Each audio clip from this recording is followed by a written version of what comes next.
అనకాపల్లి మేమంతా సిద్ధం బస్సు యాత్రలో వైసీపీ అధినేత CM YS Jaganmohan Reddy shocking twist.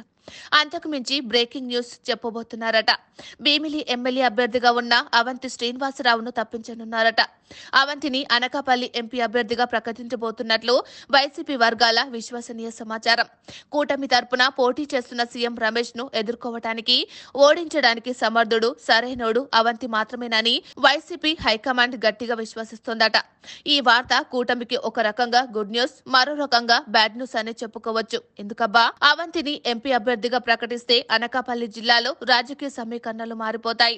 ఇందులో ఎలాంటి సందేహాలు అక్కర్లేదు. ఎందుకంటే టీడీపీ ఎంపీగా 2014 ఎన్నికల్లో గెలిచిన వ్యక్తి, ఎంపీగా పనిచేసిన అనుభవం, ఉమ్మడి విశాఖ జిల్లాలో టీడీపీ నేతలతో పరిచయాలున్న మనిషి, అన్ని నియోజకవర్గాల గురించి తెలిసిన నేత కావడంతో ఈయన్ను ఎంపీ అభ్యర్థిగా ప్రకటించాలని వైసీపీ భావిస్తోంది.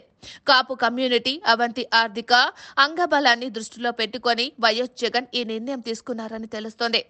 ఎంపీ అభ్యర్థిగా అవంతిని ఇవాల్టి అనకాపల్లి సభలో ప్రకటించబోతున్నారట. సీఎం రమేష్ కు సమవుజ్జి, డబ్బులో పలుకుబడి, సీనియారిటీలో అవంతి ఏమాత్రం తీసిపోరు. అందుకే ప్రస్తుతం ఎంపీ అభ్యర్థిగా ఉన్న బూడి ముత్యాల నాయుడిని పక్కనెట్టి శ్రీనివాసరావుని రంగంలోకి దింపుతున్నారట.